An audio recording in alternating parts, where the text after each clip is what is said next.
Hello everyone, good morning. Yan guys, maaga akong nagluto ng tinulang panga ng tuna guys. Ayan, at meron itong ulo at meron kunting laman ng tuna.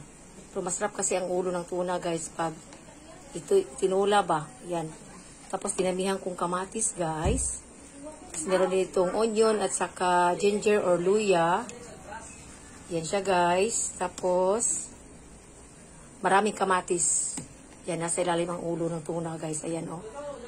Tapos, merong panga. Yan siya, guys. Mga panga lang ito, guys. Tapos, ulo. Tapos, meron din siyang kunting laman kasi yung mga laman, gagawa tayo mamaya, guys, ng escabeche. Yan. At magpaksiw din ako, guys, ng ibang klaseng isda. Yung sa bato na isda ba. Yan siya guys. Malapit itong maluto. Mamaya ilagay ko na yung sibuyas na dahon guys ba. Yan. Breakfast ito ng mga kids guys.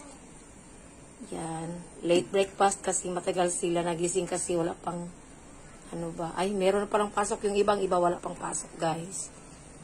Wala pa sila klase ba. Yan. Masarap higop ng sabaw ng tuna guys.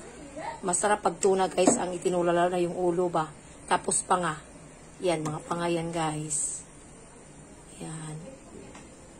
Thank you for watching everyone. Higop tayo ng sabaw guys. Sarap ng sabaw ng tuna guys. Thank you for watching.